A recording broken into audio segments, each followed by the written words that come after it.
ఓం శ్రీ మహాగణాధిపతయే నమో నమః. ఓం శ్రీ లక్ష్మీ వెంకటేశాయ నమో నమః.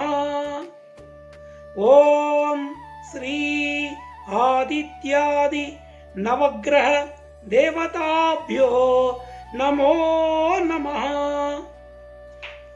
ఓం శ్రీ మాతాపితృభ్యో నమో నమః. అందరికీ శ్రీ లలిత వాస్తు జ్యోతిష్యాలయం తరపున హార్దిక సుమాంజలు అర్పిస్తూ శ్రీ పరాభవనవ సంవత్సరంలో కన్యారాశికి ఎటువంటి ఫలితాలు ఉండబోతున్నాయి అన్నది వివరించబోతున్నాను. ముందుగా ఈ కన్యారాశి అనేది ఏ రాశుల ఏ నక్షత్రాల వారికి ఏ పదాల వారికి వర్తిస్తుంది అంటే ఉత్తరా నక్షత్రంలోని 2వ 3వ మరియు 4వ పాదాలు, హస్త నక్షత్రంలోని 1, 2, 3, 4 పాదాల వారు, అదేవిధంగా చిత్రా నక్షత్రంలో 1 మరియు 2వ పాదాల వారు ఈ కన్యారాశి కిందికి వస్తారన్నమాట. ఈ కన్యారాశి వారికి ఈ సంవత్సరం ఆదాయం 8గా, వ్యయం 11గా ఉండబోతోంది. అలాగే రాజపూజ్యము 3, అవమానము 3గా ఉండబోతోంది. ఈ సంవత్సరము కన్యారాశి వారికి కుజుడు అష్టమంలో, గురుడు ద్వాదశంలో ఉంటూ శని శుభకారకుడుగా ఉన్నాడు, రాహు కూడా శుభుడుగా ఉన్నాడు, కేతువు ద్వాదశ స్థానంలో ఉన్నాడు. తద్వారా ఈ రాశి వారికి స్త్రీలు కావచ్చు, పురుషులు కావచ్చు, మిశ్రమ ఫలితాలను అందుకుంటారన్నమాట. వీరు ఎన్ని ప్రయత్నాలు చేసినా ముందుకు పోలేకపోతారు, అవమానాలను ఎదుర్కొంటారు, ఆశించిన ఆదాయం ఉండదు, రావాల్సిన రుణాలు సకాలానికి చేతికి అందకుండా ఇబ్బందులకు గురవుతారు. బంధువర్గంలో కలతలు, కొట్లాటలు, మానసిక ఆందోళనలు, అధైర్యము, తర్వాత ఆదాయం సరిగ్గా అందకపోవడం, సొంత పనులకు వారు సరైన శ్రద్ధ చూపించకుండా పొరుగువారి పనులపైన శ్రద్ధ పెట్టడం, నమ్మిన వారి చేతిలో ఘోరంగా మోసపోవడం,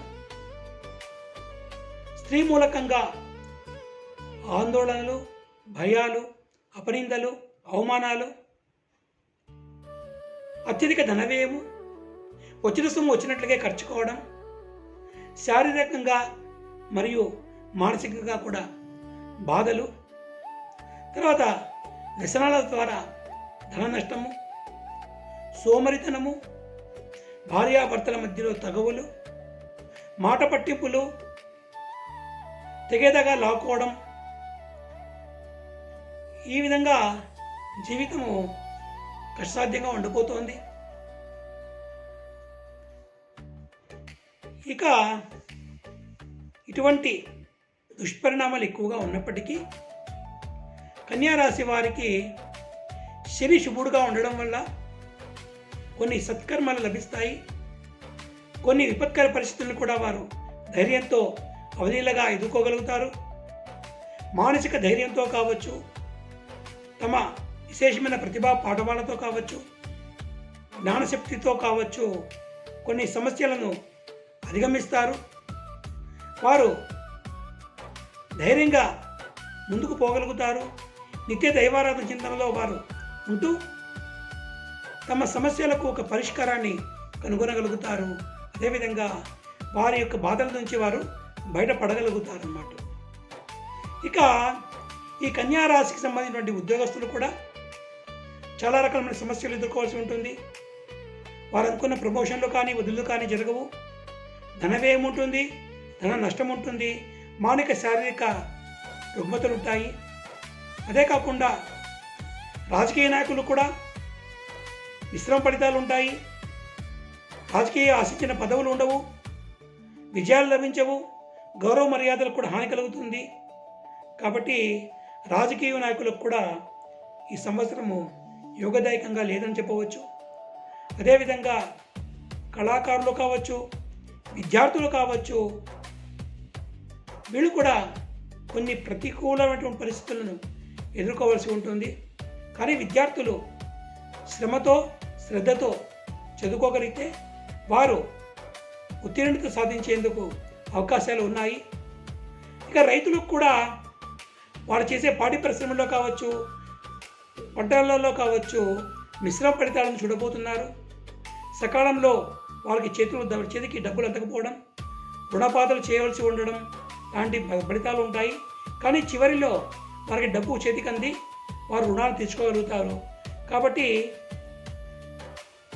ఈ రాశికి సంబంధించినటువంటి స్త్రీలు శారీరక మానసిక బాధలకు గురవుతారు. తమ జీవిత భాగస్వామితో మాట పట్టింపులు ఉంటాయి. తర్వాత వారు అనేక విధములుగా అనారోగ్య సమస్యలు కూడా చెవి చూడాల్సి ఉంటుందన్నమాట. మరి ఇటువంటి బాధలు తొలగించుకొని వారు ఆనంద ఆరోగ్యాలుగా ఉండడానికి వారు నిత్యము ఈ రాశికి అధిపతులైనటువంటి విష్ణుమూర్తిని, అదేవిధంగా వాగ్దేవత శ్రీ సరస్వతీదేవిని ఆరాధన చేసుకోవడం ద్వారా వీరు ఈ సమస్యల నుంచి అతి సులభంగా బయటపడగలరు. సత్ఫలితాలను కూడా వారు పొందగలరన్నమాట. మరి ఈ రాశి వారు ప్రతిరోజు ఉదయం స్నానం చేసుకొని దీపారాధన చేసిన పిమ్మట ఆ దేవుడి గదిలో కూర్చొని శ్రీ మహావిష్ణువును ఓం నమో నారాయణాయ అంటూ అష్టాక్షరీ మంత్రంతో కావచ్చు, లేదా ఓం నారాయణాయ విద్మహే వాసుదేవాయ ధీమహి తన్నో విష్ణు ప్రచోదయాతు. ఓం నారాయణాయ విద్మహే వాసుదేవాయ ధీమహి తన్నో విష్ణు ప్రచోదయాతు అనే విష్ణు గాయత్రి మంత్రంతో ఆ విష్ణుమూర్తిని, అదేవిధంగా ఓం వాగ్దేవ్యై చ విద్మహే బ్రహ్మపత్నై చ ధీమహి తన్నో వాణీ ప్రచోదయాతు. ఓం వాగ్దేవ్యై చ విద్మహే బ్రహ్మపత్నై చ ధీమహి తన్నో వాణీ ప్రచోదయాతు. ఈ సరస్వతి గాయత్రి మంత్రంతో కానీ అమ్మవారిని పూజించడం, జపించడం ద్వారా మీరు సత్వరమే సత్ఫలితాలను పొంది సమస్త నాటి ప్రతికూల ప్రభావాలను తొలగించుకొని అనుకూలమైనటువంటి జీవితాన్ని గడపగలరని ఆశిస్తూ అందరికీ ఆ విష్ణుమూర్తి యొక్క అనుగ్రహంతో సకల శుభాలు కలగాలని ఆశిస్తూ శుభం భూయాలు.